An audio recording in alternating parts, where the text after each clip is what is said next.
A life not lived for others is not a life. മറ്റുള്ളവർക്ക് വേണ്ടി ജീവിക്കാത്ത ഒരു ജീവിതം ജീവിതമല്ല. It's a famous quote by Mother Teresa. ഈ വാക്കുകൾ ജീവിതത്തിൽ യാഥാർത്ഥ്യമാക്കിയിട്ടുള്ള ഒരു മഹത് വ്യക്തിയാണ് ഇന്ന് നമ്മൾ പരിചയപ്പെടാൻ പോകുന്നത്. പരിചയപ്പെടേണ്ട ആവശ്യമില്ല, എല്ലാവർക്കും അറിയാവുന്ന വ്യക്തിയാണ്. നമുക്ക് മാഡത്തിനെ കാണാം. മിസ്സസ് ഉമാ പ്രേമൻ.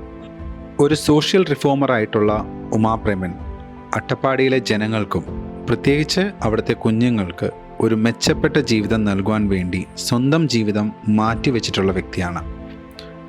അതിൻ്റെ ഭാഗമായി അട്ടപ്പാടിയിൽ APJ അബ്ദുൽ കലാമിൻ്റെ പേരിൽ ഒരു ഇൻ്റർനാഷണൽ സ്കൂൾ സ്ഥാപിക്കുകയും ആദിവാസി കുട്ടികളെ പഠിപ്പിക്കുകയും ചെയ്തു വരുന്നു. ഇതുകൂടാതെ പ്രയാസം അനുഭവിക്കുന്ന വിവിധ രോഗികൾക്ക് ഒരു സാന്ത്വനമായിട്ടാണ് ഉമാ പ്രേമൻ നിലകൊള്ളുന്നത്. നമുക്ക് ഉമാ പ്രേമനെ ലൈഫ് സ്റ്റോറീസിലൂടെ പരിചയപ്പെടാം. മാം, നേരിട്ട് ചോദ്യത്തിലേക്ക് പോവാണ്. മാമിനോട് ഇത്രയും നേരം ഞാൻ സംസാരിച്ചപ്പോൾ എനിക്ക് ചോദിക്കാൻ എപ്പോഴും വെമ്പൽ കൊണ്ട ഒരു കാര്യം എന്താണെന്ന് വെച്ച് കഴിഞ്ഞാൽ, ഇത്രയും സ്ട്രഗിളാണ് ഒരു ദിവസം മാം കൊണ്ട് നടക്കുന്നത്. അത് കഴിഞ്ഞ് 27 വർഷമായിട്ടാണ്. എന്നെപ്പോലത്തെ ഒരു സാധാരണ വ്യക്തിക്ക് ശരിക്കും താങ്ങാൻ പറ്റാത്തതിനപ്പുറമാണ്. എന്തായിരിക്കും മാമിന് ഒരു പ്രചോദനമായിട്ട്, അല്ലെങ്കിൽ മാമിനൊരു മടുപ്പ് തോന്നാത്തത് ഈ ഒരു കാര്യത്തിൽ എന്തായിരിക്കും മാമിനെന്ന്? സൊസൈറ്റിയിൽ നീഡായിട്ടുള്ള ആൾക്കാർ ഒരുപാടുണ്ട്. അപ്പോൾ ആ നീഡുള്ള ആൾക്കാർക്ക് അപ്രോച്ച് ചെയ്യാൻ പറ്റുന്ന ആൾക്കാർ വളരെ കുറവാണ്.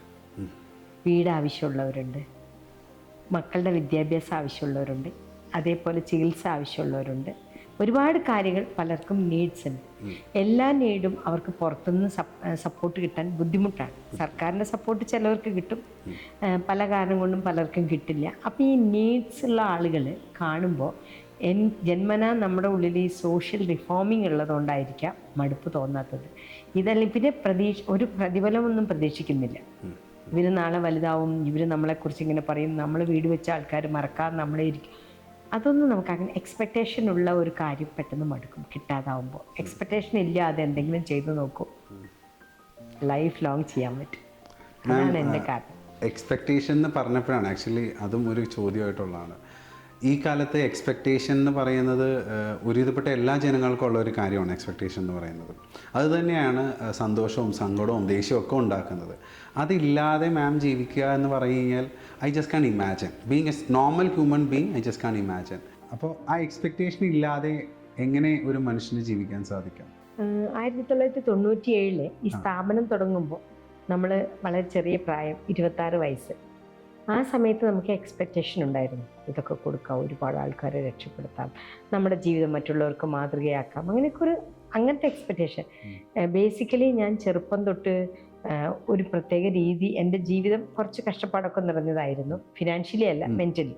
അപ്പോൾ അന്നൊക്കെ നമുക്ക് ഒന്നും എക്സ്പെക്റ്റ് ചെയ്യാൻ പറ്റില്ല, വരുന്ന പോലെ ജീവിക്കാം എന്നുള്ളതാണ് ആ ജീവിതം എന്നെ പഠിപ്പിച്ചത്. അതിനുശേഷം ഈ ചെറുപ്പം പ്രായത്തിൽ ഇങ്ങനെ തുടങ്ങി ആളുകൾക്ക് ഇൻഫർമേഷൻ കൊടുക്കുന്നു, ആളുകളെ ചികിത്സയ്ക്ക് വിടുന്നു, അവർ ചികിത്സിക്കുന്നു, സന്തോഷമാവുന്നു. അതൊക്കെ പിന്നെ അവർ വരുമ്പോൾ എനിക്ക് അവരെ കാണാനോ വീണ്ടും അവർ കൊണ്ടുവരുന്ന സ്നേഹ സമ്മാനം വാങ്ങാനോ ഒന്നും സമയം കിട്ടാറില്ല. അത്രയും തിരക്കുള്ള ഒരു സമയമായിരുന്നു. പിന്നീട് കുറേ കഴിഞ്ഞപ്പോഴാണ് അൾട്ടിമേറ്റ്ലി നമുക്ക് ഇതൊന്നും നമ്മൾ ചെയ്യുന്നതല്ല. ഒരു +2 വരെ വിദ്യാഭ്യാസമുള്ള ഒരു സാധാരണ ഹൗസ് വൈഫിൽ നിന്ന് പെട്ടെന്നൊരു ദിവസം സോഷ്യൽ റിഫോമർ ആവുന്നു. എങ്ങനെയാണ് ജനങ്ങൾ ധരിച്ചു വെച്ചിരുന്നത്? അല്ല, ഞാൻ ചെറുപ്പം തൊട്ട് 6 വയസ്സ് മുതൽ എൻ്റെ അച്ഛൻ്റെ കൂടെ നടന്ന് ഇത്തരം കാര്യങ്ങൾ ചെയ്തിരുന്നതാണ്. അതിൻ്റെ ഹിസ്റ്ററി അറിയാത്തവരാണ് പെട്ടെന്ന് കാണുന്ന സോഷ്യൽ വർക്ക്. അപ്പം അന്ന് അച്ഛൻ എന്നോട് പറഞ്ഞിട്ടുള്ളത് കർമ്മം ചെയ്യുക, കർമ്മഫലം എന്ന് പറയുന്നത് ഈശ്വരനാണ് തരുക, സാധാരണ മനുഷ്യന്മാർക്ക് തിരിച്ചു തരാൻ പറ്റില്ല. അപ്പം ഈശ്വരൻ ഉണ്ടോ ഇല്ലയോ എന്നുള്ള ചർച്ചയ്ക്കൊന്നും ഞാൻ പോയില്ല, കർമ്മം ചെയ്യാൻ പഠിച്ചു. അപ്പോൾ ഈ ഫലം എന്ന് പറയുന്നത് നമ്മളെ കാണുമ്പോൾ സ്നേഹത്തോടെ കുറേ ആൾക്കാർ, ഓ ഇവളെ എന്ത് നല്ല കുട്ടിയാണ്, എത്ര കാര്യങ്ങൾ ചെയ്യുന്നു എന്ന് ആരോ പറയുമ്പോൾ കിട്ടുന്ന ഒരു സന്തോഷം, അത്ര മാത്രമേ എനിക്ക് അന്ന് എൻ്റെ ചെറുപ്പത്തിൽ എനിക്ക് മനസ്സിലായതും എനിക്ക് സമൂഹത്തിൽ നിന്ന് കിട്ടിയതും. അപ്പം ഈ രണ്ടും എന്നെ ഒരു രീതിയിലും ബാധിച്ചില്ല. ഞാൻ നല്ല കുട്ടിയാണെന്ന് എനിക്ക് 100% ഉറപ്പുണ്ടായിരുന്നു. അപ്പോൾ വേറൊരാൾ ഞാൻ നല്ല കുട്ടിയാണെന്ന് പറയുന്നതുകൊണ്ട് എനിക്ക് പ്രത്യേക ആഹ്ലാദമൊന്നും ഉണ്ടായിരുന്നില്ല. പിന്നെ എന്താ പറയുക, ഈ ഫലത്തിനെ കുറിച്ച് ചിന്തിക്കാൻ നേരം കിട്ടില്ല. സ്കൂളിൽ പോയി വരുന്നു, ഭക്ഷണം ഉണ്ടാക്കുന്നു, വൈകുന്നേരത്തെ അച്ഛൻ്റെ ഭക്ഷണം കൊടുക്കുന്നു, അനിയനെ നോക്കുന്നു, പിറ്റേ ദിവസം രാവിലെ എന്ത് ഭക്ഷണം ഉണ്ടാക്കുന്നുള്ളതിനെക്കുറിച്ച് ചിന്തിക്കുന്നു, തുണി തിരുമ്പുന്നു, സ്കൂളിൽ പോകുന്നു. അങ്ങനെ ഒരു സിംഗിൾ പാരൻ്റ്, അച്ഛൻ മാത്രമുള്ള ഒരു കുട്ടി ആയതുകൊണ്ടും അനിയനെ നോക്കണം എന്നുള്ള ബാധ്യത കൊണ്ടും എനിക്ക് കിട്ടുന്ന സന്തോഷങ്ങളെക്കുറിച്ചോ ഒന്നൊന്നും ആലോചിക്കാൻ സമയം കിട്ടിയിരുന്നില്ല. ഞാൻ റൊട്ടീനായിട്ട് ഈ കാര്യങ്ങളൊക്കെ ചെയ്യുമായിരുന്നു. അപ്പോൾ അച്ഛൻ നല്ല ഭക്ഷണമാണ് എന്ന് പറയുമ്പോൾ എനിക്കൊരു സന്തോഷം ഉണ്ടായിരുന്നു. പിന്നീട് അച്ഛനിത് ദിവസം പറയാൻ പറ്റാത്തതുകൊണ്ട് അച്ഛൻ നിർത്തി. അപ്പം അച്ഛൻ നിർത്തിയാലും ഞാൻ നല്ല ഭക്ഷണം തന്നെ ഉണ്ടാക്കിയിരുന്നു. ആ ഒരു ട്രെയിനിങ് ആയിരിക്കാം ഇപ്പോൾ ഈ സാമൂഹ്യ പ്രവർത്തകയായതുകൊണ്ടും ആരും അപ്രിഷ്യേറ്റ് ചെയ്യാത്തതുകൊണ്ടും അല്ലെങ്കിൽ അപ്രിഷ്യേറ്റ് ചെയ്തുകൊണ്ടൊന്നും എനിക്ക് പ്രത്യേക മാറ്റങ്ങളൊന്നും തോന്നുന്നില്ല. എക്സ്പെക്റ്റേഷൻ ഉണ്ടാവുമ്പോൾ തീർച്ചയായിട്ടും നമ്മൾ എവിടെയെങ്കിലുമൊക്കെ സ്റ്റക്കാവും.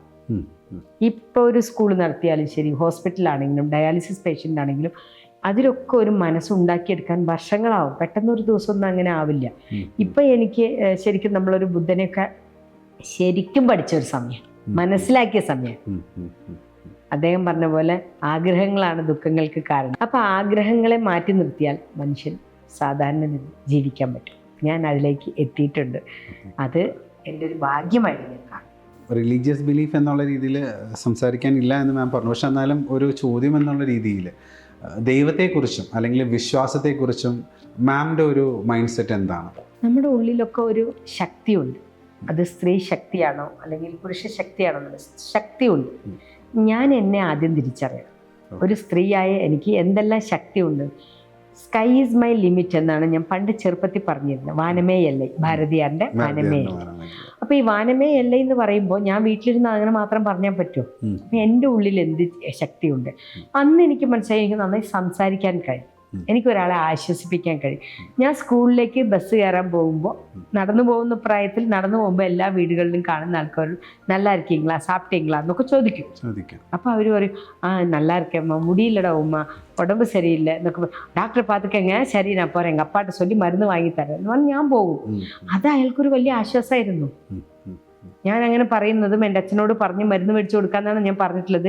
അതൊക്കെ വൈകുന്നേരം വന്നുകൊടുക്കും. ഞാൻ അച്ഛനോട്, അച്ഛാ രാംസ്വാമി എന്നെക്കും മുടിയില്ല അച്ഛാ, മരുന്ന് വേണം. അപ്പം അച്ഛൻ മരുന്ന് തരും, ഞാൻ കൊണ്ടേ കൊടുക്കും. ഇതൊരിക്കലും ഞാൻ മനഃപൂർവ്വം ചെയ്യണതല്ല, എൻ്റെ നേച്ചറാണ്. അങ്ങനെ ഓരോ ആൾക്കാർക്കും നമ്മളിതിങ്ങനെ ചെയ്തു വരികയല്ലേ. ഇത് സമൂഹത്തിൽ എൻ്റെ കയ്യിലുള്ള ഒരേ കപ്പാസിറ്റി എനിക്ക് മറ്റുള്ളവരുമായിട്ട് ഇൻട്രാക്ട് ചെയ്ത് അവരുടെ പ്രശ്നങ്ങളിലേക്ക് ഇടപെട്ട് ചെറിയ രീതിയിലൊരു ആശ്വാസം കൊടുക്കാൻ പറ്റും. ഞാനത് തിരിച്ചറിഞ്ഞു. ആ തിരിച്ചറിവാണ് എന്നെ മറ്റു കാര്യങ്ങളിലേക്ക് ഇത്രയും ഡീപ്പായിട്ട് ഇറങ്ങാനും മടുപ്പില്ലാതെ കൊണ്ടു നടക്കാനും ഒക്കെ ഉള്ളൊരു അവസ്ഥയിലേക്ക് എത്തിച്ചത്. ഇത് ഒരുപാട് കഴിവൊന്നുമില്ല. ഞാൻ MBBS പഠിച്ചിട്ടില്ല, ഒന്നും പഠിച്ചിട്ടില്ല, +2 വരെ പഠിച്ചിട്ടുള്ളൂ.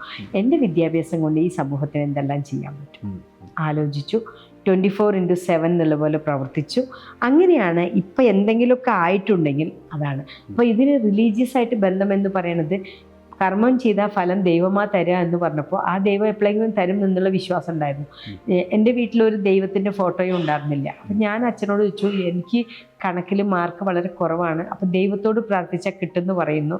അപ്പോൾ ഒരു ദൈവത്തെ തന്ന വലിയ ഉപകാരമായിരുന്നു പറഞ്ഞപ്പോൾ അച്ഛൻ പറഞ്ഞു, 33 കോടി ദേവന്മാരും ഒരുപാട് മറ്റു ദൈവങ്ങളൊക്കെ ഉണ്ട്. നമ്മൾ വാടക വീട്ടിലാണ് താമസിക്കുന്നത്, ഇവരെല്ലാവരെയും കൂടി ഇവിടെ അക്കോമഡേറ്റ് ചെയ്യാൻ പറ്റില്ല. അതുകൊണ്ട് സങ്കല്പിക്കുക ദൈവത്തെ എന്നിട്ട്.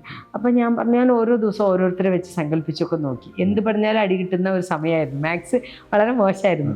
അങ്ങനെ ആയിട്ട് ഞാൻ എൻ്റെ ദൈവങ്ങൾ, മറ്റുള്ള ആളുകളുടെ ദൈവങ്ങളൊക്കെ പരീക്ഷിച്ച് എല്ലാറ്റിലും ഫെയിലിയർ ആയി കഴിഞ്ഞപ്പോൾ എൻ്റെ കൂടെ പഠിച്ചിരുന്ന 8ൽ പഠിച്ചിരുന്ന ഗണേശൻ എൻ്റെ ഒപ്പം 8ാം ക്ലാസ്സിൽ പഠിച്ചിരുന്ന ഗണേശനാണ് എന്നോട് പറഞ്ഞത്, നീ നോ പറയണം. മാഷ്, നിനക്ക് കണക്കല്ല നിൻ്റെ പ്രശ്നം, മാഷ് നിൻ്റെ തൊടയിലാണ് നുള്ളുന്നത്. ഇതിന് നീ നോ പറയാത്തതാണ് അത്. സാർ എന്നെ അവിടെ തൊടരുത്, അതുകൊണ്ടാണ് നിനക്ക് കണക്ക് പഠിക്കും. ഗണേശന് പറയാൻ പറ്റുന്ന ഗണേശൻ 4 വർഷമായിട്ടായി 8ാം ക്ലാസ്സിൽ തന്നെ ഉണ്ട്. അപ്പൊ ഗണേശൻ ഒരുവിധം മെച്യൂരായി. അപ്പൊ ഞാൻ പറഞ്ഞു, ഗണേശൻ അങ്ങനെ പറഞ്ഞാൽ എന്നെ അടിച്ചാലോ? ഞാനുണ്ട്, ഞാൻ നല്ല മാഷെ, ഞാൻ 2 ചീത്ത പറഞ്ഞിട്ട് ഞാൻ TC മേടിച്ച് പൊക്കോളാം. അടുത്ത മാസം എൻ്റെ കല്യാണമാണ്, ഗണേശൻ്റെ കല്യാണമായിട്ടുണ്ട്. അപ്പം ഞാൻ പൊക്കോളാം പറഞ്ഞു. അപ്പോൾ ഞാൻ ഗണേശനെ എനിക്ക് തന്ന ധൈര്യത്തിൽ ഞാൻ എൻ്റെ കണക്ക് മാഷോട് ചെന്നു. മാഷ് എന്നെ വിളിച്ച് വീണ്ടും A+B പോലെ എന്തോ ചോദിച്ചപ്പോൾ ഞാൻ ഇങ്ങനെ നിന്നു. ഞാൻ ആ സബ്ജക്റ്റ് തുറക്കാറില്ല, എനിക്ക് മാഷയാണ് പേടി. അതെനിക്കറിയില്ലായിരുന്നു. എൻ്റെ വിചാരം എനിക്കൊരിക്കലും കണക്ക് ചെയ്യാൻ പറ്റില്ല എന്നാണ്. 1 2 എന്ന് പറഞ്ഞാൽ അപ്പം എനിക്ക് 2 4 എന്നുള്ളത് അറിയുമെങ്കിലും ഞാൻ പറയില്ല, അടി മേടിച്ചിട്ടേ ഇരിക്കും. ഒരു പീരീഡിൽ എനിക്ക് അടിക്ക് മാത്രമേ നേരം ഉണ്ടാവുള്ളൂ. ഞാനാണ് ഫസ്റ്റ് ഏറ്റവും ഉയരം കുറഞ്ഞ ആൾ എൻ്റെ ക്ലാസ്സിൽ. അപ്പം എന്നോട് ആദ്യത്തെ ചോദ്യം ചോദിച്ചാൽ എന്നെ തല്ലാനേ മാഷ്ക്ക് സമയം ഉണ്ടാവുള്ളൂ. സോ ഇതിനൊക്കെ കാരണം എന്താ വെച്ചാൽ മാഷ് എന്നെ വിളിച്ച് നിർത്തിയിട്ട് എന്നെ തൊടയിപ്പിച്ചു. ഈ പിച്ചാണ് എൻ്റെ കംപ്ലീറ്റ് സമനിലയും തെറ്റിച്ചിരുന്നത്. അപ്പോൾ ഞാൻ അദ്ദേഹത്തിന് കൈയും കാലും ഒടിയാൻ വേണ്ടിയിട്ടാണ് എല്ലാ ദൈവത്തെയും വിളിച്ചിരുന്നത്. അദ്ദേഹം ക്ലാസ്സിൽ വരാതിരിക്കണം, അദ്ദേഹത്തിന് കൈ ഒടിയണം, കുറച്ച് ദിവസം വരാതിരിക്കണം. ഇതൊന്നും നടക്കുന്നില്ല. ഒരു ദൈവത്തിനെ കൊണ്ട് അതൊന്നും ചെയ്യാൻ പറ്റില്ല. അങ്ങനെയായിട്ടുള്ള എൻ്റെ ദൈവം ഗണേശനായിരുന്നു. അപ്പോൾ ഗണേശൻ എന്ന് പറഞ്ഞാൽ വിഘ്നേശ്വരനാണെന്നുള്ളത് വേറെ. അപ്പോൾ ഗണേശനാണ് എന്നോട് ആദ്യമായിട്ട് പറഞ്ഞു. ഞാൻ അങ്ങനെ മാഷെ എന്നെ സാർ എന്നോട് തൊടാൻ പാടില്ല. ഞാൻ ഹെഡ് മാഷോട് പറയും. അവൻ വേറെ എന്തൊക്കെയോ പറഞ്ഞു തന്നു, അതൊന്നും ഞാൻ പറയും. ഹെഡ് മാഷോട് പറയും. പെട്ടെന്ന് കണക്ക് മാഷ്ക്ക് ഒരു അങ്ങനെ. അപ്പം ആള് പിന്നെ പോയിരുന്നോ എന്ന് പറഞ്ഞു, അടിച്ചില്ല. അപ്പം വന്നിരിക്കുമ്പോൾ ഞാൻ ഗണേശനെ നോക്കിയിട്ട് എനിക്ക് ഗണേശനോടുള്ള നന്ദി ഉണ്ടല്ലോ പറഞ്ഞറിയിക്കാൻ പറ്റില്ല സിനി. ഞാൻ അവനെ ഭയങ്കരമായിട്ട് എനിക്കൊരു ഗോഡ് ഫാദറാണ് കിട്ടിയിട്ടുള്ളത്. ഞാൻ അവിടെ വന്നിരുന്നു. അപ്പം മാഷ് ആ ടൈമിൽ പുറത്ത് പോകുമ്പോൾ എന്നോട് പറഞ്ഞു ഓഫീസ് റൂമിലേക്ക് വരാൻ. അതുവരെ എനിക്കുണ്ടായിരുന്ന എല്ലാ ധൈര്യം ചോർന്നു പോയി. ഞാൻ ഗണേശനെ പോയി വിളിച്ചു പോവാം. അപ്പോൾ അവൻ എന്നെ കൂളച്ചിന്നാണ് വിളിക്കുക. എൻ്റെ ക്ലാസ്സിലെ ഉയരം കുറഞ്ഞതിന് കൂളച്ചി നീ പോയിട്ട് ഡീൽ ചെയ്യേ. അപ്പം എന്നെ അടിച്ചാലോ ഞാൻ വരാം. അപ്പോൾ ഇവൻ വരും, എൻ്റെ കൂടെ വന്നു. അവൻ പുറത്ത് നിൽക്കാമെന്ന് പറഞ്ഞു. ഞാൻ കയറി. അപ്പം മാഷ് പറഞ്ഞു നീ കണക്കിൽ ശ്രദ്ധിക്കുന്നില്ല, മറ്റേൽ 100ൽ 100 മേടിക്കുന്ന നിനക്ക് കണക്ക് തലേക്കാം. അതുകൊണ്ട് സ്പെഷ്യൽ ക്ലാസ് നിങ്ങളെപ്പോലെ എന്നെ പോലെയുള്ള എല്ലാവർക്കും ഞാൻ ഈ ശനിയാഴ്ച തൊട്ട് സ്പെഷ്യൽ ക്ലാസ് വെക്കുന്നുണ്ട്. അപ്പോൾ 2 മണിക്കൂർ എല്ലാവരും വന്നോളും, ഞാൻ പഠിപ്പിച്ചു തരാം എന്നാണ് അദ്ദേഹം. ഞാൻ ഹെഡ് മാസ്റ്ററോട് പറയാതിരിക്കാണ് ഈ ശ്രമം നടത്തുന്നത്. അതൊന്നും എനിക്ക് മനസ്സിലായില്ല. എനിക്ക് ഭയങ്കര സന്തോഷമായി. നല്ലോണം പഠിക്കണം, ഈ ഒരു സബ്ജക്റ്റ് കാരണമാണ് നമുക്ക് റാങ്ക് കിട്ടാത്തത്, ഇത് ഞാൻ പഠിപ്പിച്ചു തരാമെന്ന് പറഞ്ഞു. അങ്ങനെ തിരിച്ച് വന്ന് ഗണേശനെ ഞാനിങ്ങനെ നോക്കി. ഗണേശൻ പറഞ്ഞു ശരി പൊക്കോ പറഞ്ഞു. പിന്നെ ഒരിക്കലും എനിക്ക് കണക്കിൽ അങ്ങനെ ഒരു പ്രശ്നം വന്നിട്ടില്ല. മാഷ് ക്ലാസ് എടുത്തു, മാഷ് തൊടാറില്ല. നോ പറയാൻ എന്നെ പഠിപ്പിച്ച ഗണേശൻ എനിക്കൊരു ലിവിങ് ഗാർഡാണ് ആ സമയത്ത്. ഗണേശൻ അത് കഴിഞ്ഞ് കല്യാണത്തിന് അന്ന് ഗണേശൻ്റെ കല്യാണത്തിന് ലോകത്ത് കരഞ്ഞ ഒരേ ആൾ ഞാനാ. എന്നെ വിട്ടിട്ട് അവൻ സ്കൂളിൽ നിന്ന് പോയാൽ ഇനി എൻ്റെ പ്രശ്നങ്ങൾ പരിഹരിക്കാൻ ഒരാൾ വേണ്ടേ. പക്ഷെ അവൻ അന്ന് പോകുമ്പോൾ എന്നോട് പറഞ്ഞു നിനക്ക് എന്ത് പ്രശ്നമുണ്ടെങ്കിലും എന്നെ വിചാരിച്ചോ, നിനക്ക് മുന്നോട്ട് പോകാൻ പറ്റും. അവന് വയറൊക്കെ ഉണ്ട്, തടി. അപ്പം ഞാൻ അവന് ഒരു രൂപം കൊടുത്തു, എൻ്റെ സമൂഹത്തിലുള്ള ഒരു ദൈവത്തിൻ്റെ രൂപം കൊടുത്തപ്പോൾ അവന് ആപ്റ്റായിട്ടുണ്ട്, നല്ല വണ്ണമുണ്ട്. അവൻ 4 വർഷം ഫെയിലായതുകൊണ്ട് ഇതിനും 7 അതുപോലെ 2-3 കൊല്ലം ഫെയിലായിട്ടുണ്ട്. മൊത്തത്തിൽ അവന് 21 വയസ്സോളം ആയിട്ടുണ്ട് 8ാം ക്ലാസ്സിലിരിക്കും. അന്നൊക്കെ അങ്ങനെയാണ്. എന്നിട്ട് ഗണേശൻ പോകുമ്പോൾ അവനെ കല്യാണം കഴിച്ച പെൺകുട്ടിയെ, കല്യാണത്തിന് ഞാൻ പോയിട്ട് കല്യാണം കഴിച്ച പെൺകുട്ടിയെ ദേഷ്യത്തോടു കൂടി നോക്കിയ ഒരു കൊച്ചു മനസ്സാണ് എൻ്റെ. അവിടുന്ന് അങ്ങോട്ട് പിന്നീട് ഞാൻ ദൈവങ്ങളെ ഇങ്ങനെ മനുഷ്യരിലാണ് കാണാൻ പറ്റാറുള്ളത് തിരിച്ചറിഞ്ഞു. ദൈവം എന്ന് പറയുന്ന ഒരു ശക്തിയുണ്ട്. അത് ഫോട്ടോയിലോ അല്ലെങ്കിൽ രൂപത്തിലോ ഒരു പ്രത്യേക സ്ഥലത്തോ അല്ല. എൻ്റെ ജീവിതത്തിൽ പല ഘട്ടങ്ങളിൽ പലരും ഈ ദൈവത്തിൻ്റെ സാന്നിധ്യത്തോടു കൂടി കടന്നു വന്നിട്ടുണ്ട്. ആദ്യം ഞാൻ ഫീൽ ചെയ്തത് ഗണേശനിലാണ്, പിന്നീട് 100 കണക്കിന് ആളുകൾ അത് ഫീൽ ചെയ്തിട്ടുണ്ട്. ഈ സ്കൂൾ ആരംഭിച്ചപ്പോൾ അങ്ങനെ കടന്നു വന്ന 100 ആൾക്കാർ, ഇവിടെ പഠിക്കാൻ വന്ന കുട്ടികൾ. അതിന് പിന്നെ ദൈവത്തിൻ്റെ ഡെഫിനേഷൻ നമുക്ക് എന്ത് വേണമെങ്കിൽ കൊടുക്കാം, പക്ഷെ ഒരു ശക്തിയുണ്ട്. അത് 100% ഞാൻ ഫീൽ ചെയ്തിട്ടുള്ളതാണ്. മാം ഇപ്പം നോ പറഞ്ഞ കാര്യം പറഞ്ഞപ്പോഴാണ് അങ്ങനെ ഗണേഷിൻ്റെ അടുത്ത് വഴി മാഷിനോട് നോ പറയാതെ ഏതെങ്കിലും ഒരു സിറ്റുവേഷനിൽ മാമിന് ഫേം ആയിട്ടൊരു നോ പറയേണ്ട ഒരു സിറ്റുവേഷൻ വന്നിട്ടുണ്ടോ? ഉണ്ട്. എന്താ വെച്ചാൽ ഞാൻ ഈ 26 വയസ്സെന്ന് പറയുന്നത് നമ്മുടെ നാട്ടിലൊരു വിധവയായ ഒരു സ്ത്രീക്ക് ഉണ്ടാവാൻ പോകുന്ന ബുദ്ധിമുട്ടുകൾ ഇന്നത്തെ കാലത്തല്ല, ഇതിനും കുറേ മുന്നേ. അപ്പോൾ നമ്മൾ ആവശ്യങ്ങൾ ഒരാൾ എന്നോട് ചോദിക്കുകയാണ് നിങ്ങളുടെ ബയോളജിക്കൽ നീഡ്സ് ഒക്കെ എങ്ങനെ നടക്കും. സത്യത്തിൽ ബയോളജിക്കൽ നീഡ്സ് എന്ന വാക്ക് ഞാൻ അയാളിൽ നിന്നാണ് ആദ്യമായി കേൾക്കുന്നത്. ഞാൻ ഉത്തരം പറയാൻ പോയത് എന്താ വെച്ചാൽ ശാന്തിയുടെ കാര്യങ്ങൾ എങ്ങനെ നടക്കുന്നു എന്നായിരിക്കും എല്ലാവരും സഹായിക്കുന്നുണ്ടെന്ന് പറയാൻ. അപ്പോൾ ബയോളജി ഇത് തമ്മിൽ ബന്ധമല്ലല്ലോ. അപ്പോൾ ഞാൻ പറഞ്ഞു ബയോളജിക്കൽ നീഡ്സിന് ഞാൻ ഇമ്പോർട്ടൻറ്റ് കൊടുക്കുന്നില്ല, എൻ്റെ അടുത്തൊരു റെസ്പോൺസിബിലിറ്റി ഉള്ളതുകൊണ്ട് ഞാൻ അതിൻ്റെ പുറകിലാണ്.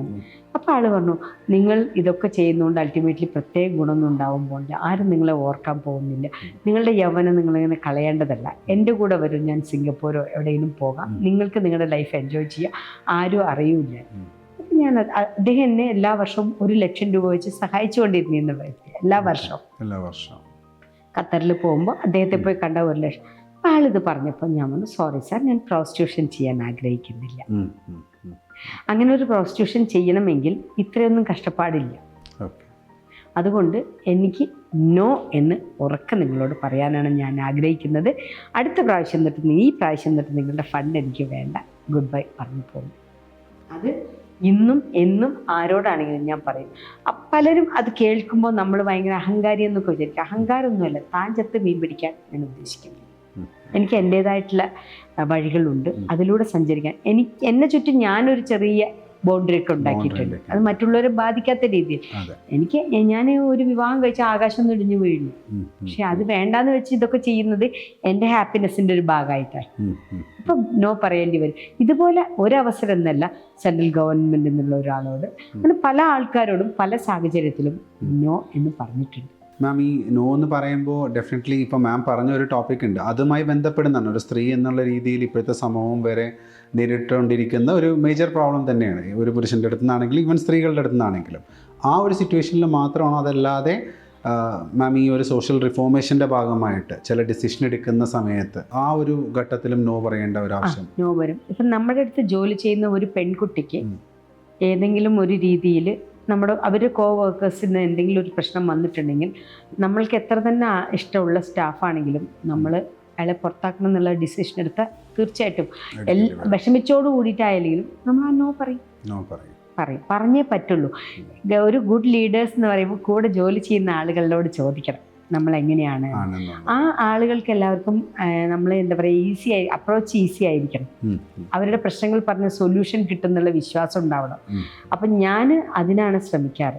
അവർക്ക് ഈ സ്ഥാപനത്തിൽ ജോലി ചെയ്യുമ്പോൾ 100% അവർ സേഫായിരിക്കണം. അപ്പം ആരോട് നോ പറയണമെങ്കിലും എത്ര വിഷമം, നമുക്ക് വളരെ വേണ്ടപ്പെട്ട ഒരാളാണെങ്കിൽ പോലും നമ്മളത് പറഞ്ഞേ പറ്റുള്ളൂ. അത് എത്ര വലിയ പോസ്റ്റുള്ള ഒരാളാണെങ്കിലും ഇന്നു മുതൽ അയാളിവിടെ വേണ്ട എന്ന് നമുക്ക് ഡിസിഷൻ എടുക്കാൻ പറ്റണം.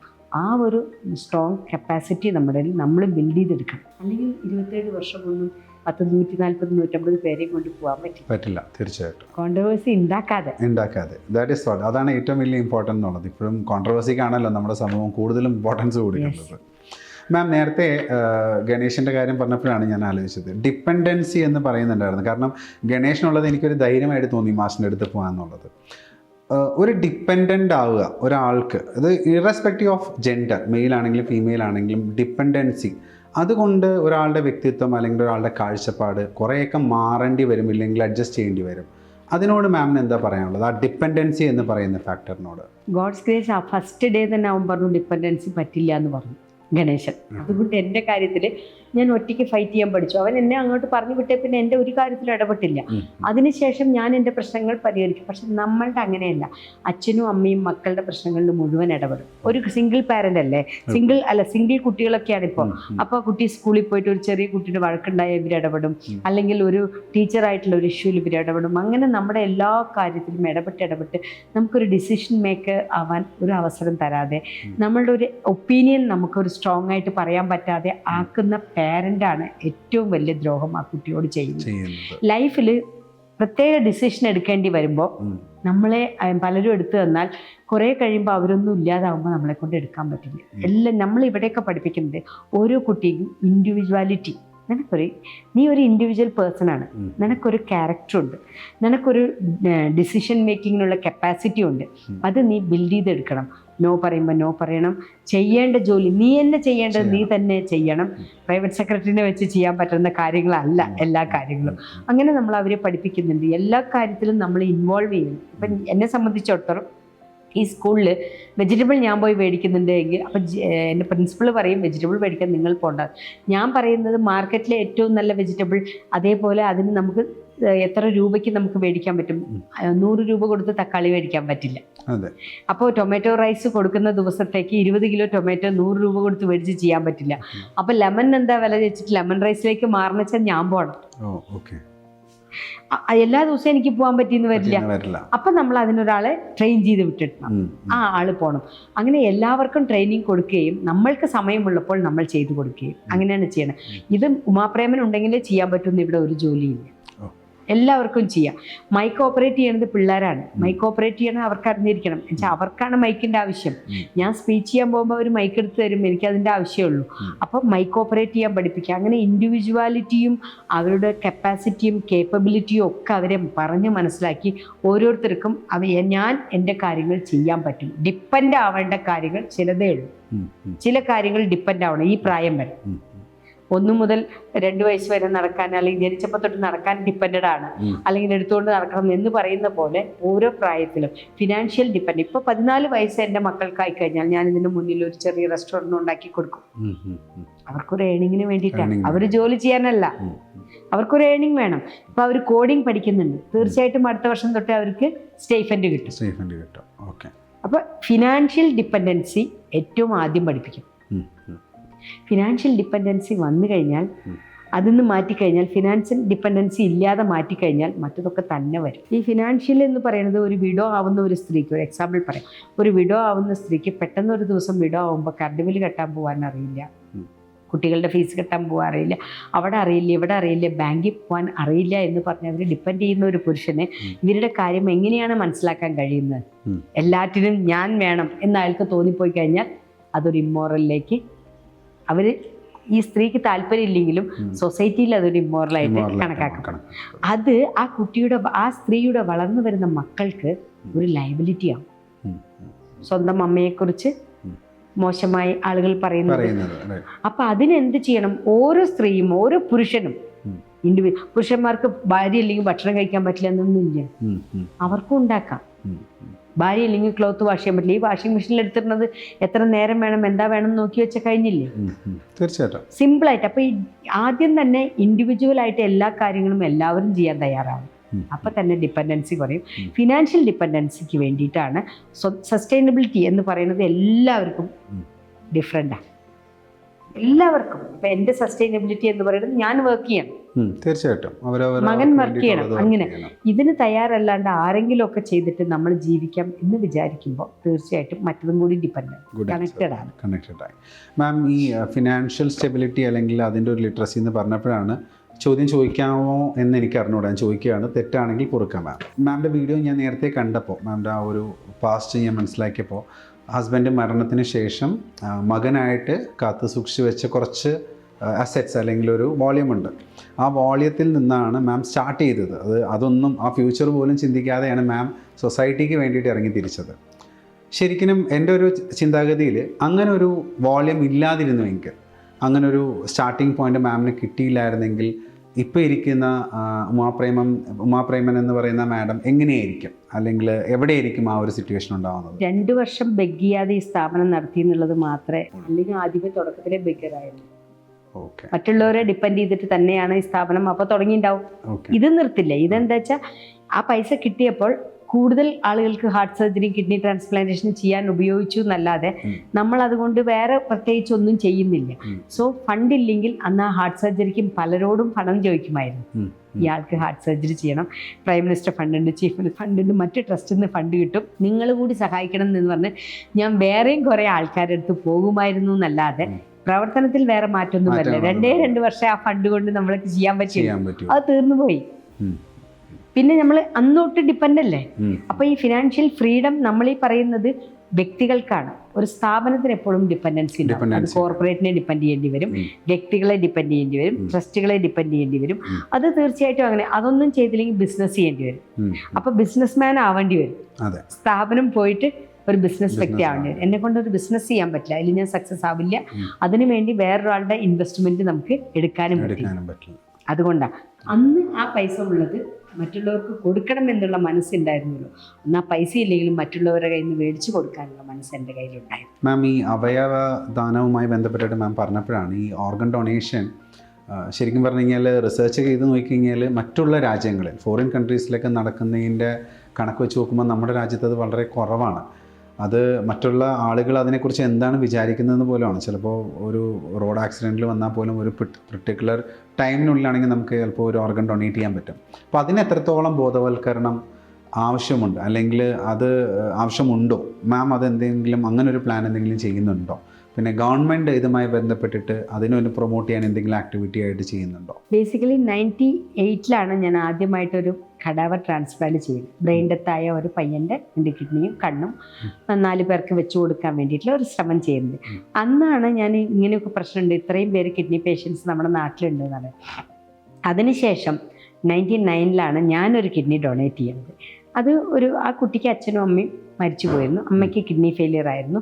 പിന്നെ അവന് ആവശ്യം അഡ്വൈസ് അല്ല, ഒരു കിഡ്നിയാണ്. അപ്പം എൻ്റെ കയ്യിൽ 2 ഉള്ളതുകൊണ്ട് ഞാൻ അങ്ങനെ ഒരു ഡിസിഷൻ എടുത്ത് ഒരു കിഡ്നി ഡൊണേറ്റ് ചെയ്തു. ഡൊണേറ്റ് ചെയ്ത് കഴിഞ്ഞപ്പോഴാണ് വേറൊരു സത്യം അറിയുന്നത്. എൻ്റെ കിഡ്നി കളയാതെ സംരക്ഷിക്കണമെങ്കിൽ ഒരു മാസം 20,000 രൂപ മരുന്നിന് വേണം. സാധാരണ ഇന്ത്യയിൽ സാധാരണ ഒരു ജോലി ചെയ്ത് ജീവിക്കുന്ന ആൾക്ക് 20,000 രൂപ ഉണ്ടാക്കാൻ പറ്റും. അപ്പം അതൊരു സോഷ്യൽ ഇക്കണോമിക് ബേർഡനാണ്. അതെനിക്ക് അന്നാണ് മനസ്സിലാവുന്നത്. പക്ഷെ ആ കുട്ടിയെ വഴിയിൽ വിട്ട് വരാൻ പറ്റാത്തതുകൊണ്ട് എൻ്റെ കൂടെ കൂട്ടി 22 വർഷം ജീവിച്ചിരുന്നു. പിന്നെ ഈ മെഡിസിൻ്റെ സൈഡ് എഫക്റ്റ് ആയിട്ട് അവന് ക്യാൻസറൊക്കെ വന്ന് 2020 മരിച്ചുപോയി. സോ അൾട്ടിമേറ്റ്ലി ഒരു ഓർഗൻ ഡൊണേറ്റ് ചെയ്യുക എന്ന് പറയുന്നത് ഒരു വ്യക്തിയെ സംബന്ധിച്ചിടത്തോളം ജീവിച്ചിരിക്കുമ്പോൾ എനിക്കോ നിങ്ങൾക്കൊക്കെ പെട്ടെന്ന് നമുക്ക് ഡിസിഷൻ എടുക്കാം. പിന്നെ നമ്മൾ സർക്കാരിൽ പോയിട്ട് നമ്മുടെ ഡിസിഷൻ പറയുകയും അവർ അക്സെപ്റ്റ് ചെയ്യുകയും ഇതിന് ബിസിനസ് ഇല്ല അല്ലെങ്കിൽ 1994 ആക്ടിനെ നമ്മൾ ഓവർകം ചെയ്യുന്നില്ല എന്നൊക്കെ നോക്കിയിട്ട് വേണം അവർ ചെയ്യാൻ. സോ അതും ഓക്കെ. പക്ഷെ ബ്രെയിൻ ഡെത്ത് ആയിട്ട് ഓർഗൻ കൊടുക്കുന്നത് ആദ്യം അതിൻ്റെ മോട്ടിവേഷനൊക്കെ നല്ല രീതിയിൽ നമ്മളും ചെയ്തിരുന്നു, നമുക്ക് ശേഷം വന്നവരും ചെയ്തിരുന്നു. പക്ഷേ ഈ ഓർഗൻ ഡൊണേറ്റ് ചെയ്യുന്നു. ഇപ്പം എനിക്ക് ബ്രെയിൻ ഡെത്ത് സംഭവിച്ചു. എൻ്റെ മകൻ എൻ്റെ ഓർഗൻ കൊടുക്കുമ്പോൾ എൻ്റെ മകന് നിങ്ങൾ ദൈവം രക്ഷിക്കുമെന്നോ അല്ലെങ്കിൽ നല്ലത് വരട്ടെ എന്ന് മാത്രമേ പറയുന്നുള്ളൂ. നിങ്ങളുടെ ഒരു റിലേറ്റീവിനാണ് ഈ ഓർഗൻ കൊടുക്കാൻ പോകുന്നത്. ഇത് ട്രാൻസ്പ്ലാന്റ് ചെയ്യുന്ന ഹോസ്പിറ്റലിൻ്റെ ബെനിഫിറ്റ് നിങ്ങൾ ആലോചിക്കണം. ലിവർ ട്രാൻസ്പ്ലാന്റ് ചെയ്താൽ 25 lakhs rupees, kidney ട്രാൻസ്പ്ലാന്റിന് 10 to 12 lakhs. ഓരോന്നും ഓരോ ഓർഗൻ, പാങ്ക്രിയാസ്, അങ്ങനെ ഈ ഹോസ്പിറ്റലിൽ ഇത്രയും വലിയ പൈസ എടുക്കുമ്പോൾ അൾട്ടിമേറ്റ്ലി അത്രയും പൈസ ആ ഓർഗൻ സ്വീകരിക്കുന്ന ആൾ അവിടെ കെട്ടിവെക്കണം. അപ്പോൾ കേരളത്തിൽ ഈ ഓർഗൻ ട്രാൻസ്പ്ലാന്റ് കൂടണമെങ്കിൽ ഗവൺമെൻറ് ഹോസ്പിറ്റലിൽ ഓർഗൻ ട്രാൻസ്പ്ലാന്റേഷൻ കൂടുതൽ ചെയ്യാൻ തുടങ്ങണം. 1 ലക്ഷം രൂപയ്ക്ക് 2 ലക്ഷം രൂപയ്ക്ക് ഹാർട്ട് മാറ്റി വെച്ച് കൊടുക്കുക. 3 ലക്ഷം, കാരുണ്യം 4 ലക്ഷം തരുന്നുണ്ടല്ലോ, അതിൻ്റെ കൂടെ 1 ലക്ഷം കൂടി 5 ലക്ഷം എന്ന് പറയുമ്പോൾ കാരുണ്യം 4 ലക്ഷം കിട്ടുകയും ഈ ഫാമിലി 1 ലക്ഷം ഉണ്ടാക്കുകയും ചെയ്തു കഴിഞ്ഞാൽ ഓക്കെ. ആ 1 ലക്ഷം ചിലപ്പോൾ നമ്മൾ സൊസൈറ്റി എന്ന് വിചാരിച്ചാൽ ഒരു 1 അവറിനോട് കൊടുക്കാൻ പറ്റും. അങ്ങനെ സർക്കാർ എന്ത് ചെയ്യണം, ഓരോ ഡിസ്ട്രിക്റ്റിലും ഒരു ഓർഗൻ ട്രാൻസ്പ്ലാന്റ് ഹോസ്പിറ്റൽ ഉണ്ടാക്കണം. മെഡിക്കൽ കോളേജിൻ്റെ ഉള്ളിൽ സെപ്പറേറ്റ്. അതിന് CSR ഫണ്ട് കിട്ടും. ബിൽഡിംഗ് ഉണ്ടാക്കാനും എക്യുപ്മെൻറ്റ് മേടിക്കാനൊക്കെ കോർപ്പറേറ്റ് സോഷ്യൽ റെസ്പോൺസിബിലിറ്റിയുടെ ഭാഗമായിട്ടുള്ള ഫണ്ടുകൾ കിട്ടും. അപ്പോൾ ഓരോ മെഡിക്കൽ കോളേജിലും ഒരു ഡിസ്ട്രിക്റ്റിലേക്ക് ഒരു ഓർഗൻ ട്രാൻസ്പ്ലാന്റ് ഹോസ്പിറ്റൽ വരികയും ഡോക്ടേഴ്സ് എല്ലാവരും മെഡിക്കൽ കോളേജിലുള്ളവർ അവിടെ അതിന് ചെയ്യാനുള്ള ഫെസിലിറ്റിക്ക് ഹെൽപ്പ് ചെയ്യുകയും ചെയ്തു കഴിഞ്ഞാൽ ഇതിൻ്റെ ചെലവ് കുറയും. ചെലവ് കുറഞ്ഞാൽ മാത്രമേ നമ്മളിത് ചെയ്യാൻ പറ്റുള്ളൂ. പ്രൈവറ്റ് ഹോസ്പിറ്റലിൽ പോയിട്ട് 25-50 ലക്ഷം ചെയ്ത് കൊടുക്കുമ്പോൾ അൾട്ടിമേറ്റ്ലി ഡൊണേറ്റ് ചെയ്യുന്ന ഫാമിലിക്ക് തോന്നും ഇതൊരു കച്ചവടമാണെന്ന്. 2 കിഡ്നി ഒരു ഹോസ്പിറ്റലിൽ കൊണ്ടുപോകണ്. Government medical college, Kottayam medical കോളേജിൽ വെറും 3 ലക്ഷം രൂപയ്ക്കും 2 ലക്ഷം രൂപയ്ക്കും ഹാർട്ട് മാറ്റി വെക്കുന്നു. 1 ലക്ഷം രൂപയ്ക്ക് കിഡ്നി മാറ്റി വെക്കുന്നു കോഴിക്കോടായാലും. അപ്പം എന്തുകൊണ്ട് പ്രൈവറ്റിൽ ഇത്രയും വലിയ, നമ്മൾ ചായക്കടയിൽ ഇട്ട് വെക്കുന്നില്ലേ, ചായ 10 രൂപ അല്ലെങ്കിൽ ഇഡ്ഡലി ഇത്ര രൂപ, ഇതുപോലെ എല്ലാ ആശുപത്രിയിലും ഒരു വില പട്ടിക വേണം. നിങ്ങൾ റൂമിൽ കിടക്കുമ്പോൾ നിങ്ങൾക്ക് എത്ര രൂപ വരും, ICUയിൽ കിടക്കുമ്പോൾ എത്ര രൂപ വരും, അത് ഡീലക്സ് റൂമിൽ കിടക്കുമ്പോൾ എത്ര രൂപ വരും എന്ന് അറിഞ്ഞാൽ നമ്മുടെ സാമ്പത്തികത്തിനനുസരിച്ച് നമുക്ക് പോകാമല്ലോ. ഗവൺമെൻറ് അതിന് ആദ്യം ശ്രമിക്കണം. രണ്ടാമത് മെഡിക്കൽ കോളേജുകൾ ഡെവലപ്പ് ചെയ്യാൻ ശ്രമിക്കണം. അപ്പം മാത്രമേ നിങ്ങൾ ഈ പറഞ്ഞ കഡാവർ ട്രാൻസ്പ്ലാന്റേഷൻ കൂടുതൽ ഇന്ത്യയിൽ നടക്കണം. ആളുകളുടെ ഇടയിൽ ഇതിനെക്കുറിച്ചിട്ടുള്ള ഒരു ബോധവൽക്കരണം ഇത് ചെയ്യുന്നതുകൊണ്ട് ബോധവൽക്കരണം ഉണ്ട്. ആളുകളുടെ ഇടയിൽ ഇതിനെക്കുറിച്ച് ബോധവൽക്കരണം ഉണ്ട്. പക്ഷെ അൾട്ടിമേറ്റ്ലി അവർ നോക്കുമ്പോൾ ഇത്രയും പൈസ കൊടുത്തിട്ടാണല്ലോ ഞങ്ങൾ ഫ്രീ കൊടുക്കുന്ന ഒരു ഓർഗൻ 50 ലക്ഷം 25 ലക്ഷം കൊടുത്ത് മാറ്റി വെക്കുമ്പോൾ അവർക്ക് തോന്നുകയാണ് അങ്ങനെ കൊടുക്കണ്ടെന്ന്. അതൊരു മേജർ ഫാക്ടർ തന്നെയാണ്. രണ്ടാമത്തത്, നമ്മൾക്ക് പെട്ടെന്ന് ഞാനാണ് ഓർഗൻ ഡൊണേറ്റ് ചെയ്യണമെന്ന് വെച്ചാൽ എനിക്ക് മാത്രം ബോധവൽക്കരണം ഉണ്ടായാൽ പോലെ, എൻ്റെ ബ്രദറാണ് നിങ്ങൾ വെച്ചാൽ നിങ്ങൾക്കും ഉണ്ടാവണം. അതിനെന്ത് ചെയ്യണം, നമ്മളൊക്കെ ലൈസൻസ് എടുക്കുമ്പോൾ തന്നെ ലൈസൻസിൽ തന്നെ അതിനുള്ള ഒരു ബോധവൽക്കരണം ഉണ്ടാക്കണം. In case of accident you are ready to donate your organ. അപ്പോൾ ആ ട്രെയിനിങ്ങിൻ്റെ സമയത്ത് തന്നെ ഇതും കൂടി പഠിപ്പിക്കണം. അത് നല്ലൊരു സജഷനാണ് മാം പറഞ്ഞത്. യെസ്, അപ്പോൾ പഠിപ്പിക്കണം. Do you know the consequence of organ donation? Brain death എന്താണ്, വാട്ട് ഇസ് ബ്രെയിൻ ഡെത്ത്, ആ സമയത്ത് എങ്ങനെയാണ് നിങ്ങളുടെ ഫാമിലി. അപ്പം ഈ കാർഡിലുള്ളപ്പോൾ നിങ്ങൾക്കും ലൈസൻസ് എനിക്കും ലൈസൻസ് ഉണ്ടെങ്കിൽ നമ്മളെല്ലാവരും അത് പഠിച്ചിട്ടുണ്ടാവും. വേറെ ഒരു സ്ഥലത്ത് നമ്മളെ ഒരുമിച്ച് കൂട്ടാൻ പറ്റില്ല. എല്ലാവരും ഇന്ന് ലൈസൻസ് ഉള്ളവരാ 80% അല്ലേ? ആ 80% 2 വീലർ ലൈസൻസ് എങ്കിലും ഉള്ളവരാ. തീർച്ചയായിട്ടും. അപ്പൊ പിന്നെ ഈസി അല്ലേ? അതിൽ അറ്റ്ലീസ്റ്റ് ഒരു 20% എങ്കിലും ഇതിന് കൺവിൻസ് ആയാൽ മതി, നമുക്കത് ചെയ്തു കൊടുക്കാൻ സാധിക്കും. വേറെ എവിടെയും പറ്റില്ല. സ്കൂളിൽ മോട്ടിവേറ്റ് ചെയ്യാം, കേട്ടുകൊണ്ട് പോയിക്കൊണ്ടേയിരിക്കും. കോളേജിൽ മോട്ടിവേറ്റ് ചെയ്യാം, റോട്ടിൽ വിളിച്ചു കൂട്ടി മോട്ടിവേറ്റ് ചെയ്യാം. പക്ഷേ ഈ ലൈസൻസ് എടുക്കുമ്പോൾ മറ്റത് പഠിക്കുന്ന പോലെ തന്നെ ഇത് പഠിക്കുമ്പോൾ ഇത് മനസ്സിലും ഉണ്ടാവും. വീട്ടിൽ ഇവർ ഡിസ്കഷനിൽ വരും. ഞാനിന്ന് ലൈസൻസ് എടുക്കാൻ പോയപ്പോൾ ഇങ്ങനെ ഒരു ചോദ്യം ഉണ്ടായിരുന്നു, അപ്പോൾ ആരെയാണ് ഹൂം ടു കോൺടാക്ട് എന്നൊരു ചോദ്യം കൂടി വെച്ച് കഴിഞ്ഞാൽ, അപ്പം ഞാൻ പറയാണ്, ഞാൻ നിങ്ങളുടെ പേരാണ് കൊടുത്തിട്ടുള്ളത്, നമ്പറും കൊടുത്തിട്ടുണ്ട് എന്ന് പറയുമ്പോൾ നിങ്ങൾ എന്നോട് ചോദിക്കില്ലേ അങ്ങനെ സംഭവിച്ചാൽ ഞാൻ എന്താ ചെയ്യേണ്ടത്? അപ്പം ഞാൻ പറയും ഒപ്പിട്ട് കൊടുക്കണം. എൻ്റെ കിഡ്നി കൊടുക്കാനും ഹാർട്ട് കൊടുക്കാനും ലങ്സ് കൊടുക്കാനും പാങ്ക്രിയാസ് കൊടുക്കാനും സ്കിന്ന് കൊടുക്കാനും കണ്ണ് റെറ്റിനോ കൊടുക്കാനും ഒക്കെ ലങ്സ് കൊടുക്കാനും ഒക്കെ അലോ ചെയ്യണം. അപ്പോൾ ഒരു ഡിസ്കഷനാവും, നിങ്ങൾ മെൻ്റലി പ്രിപ്പയർ ആവും. ആദ്യമൊക്കെ വിഷമം ഉണ്ടാവും ഇങ്ങനെ കേൾക്കുമ്പോൾ, ഇത് സംഭവിക്കരുത് എന്നൊക്കെ നമ്മളെല്ലാവരും ആഗ്രഹിക്കും. സംഭവിച്ചാൽ ഇത്രയും ഓർഗൻ കൊടുക്കാൻ നിങ്ങളുടെ ഉള്ളിൽ ഞാൻ തന്ന ആ ഒരു എഡ്യൂക്കേഷൻ ഉണ്ടാവും.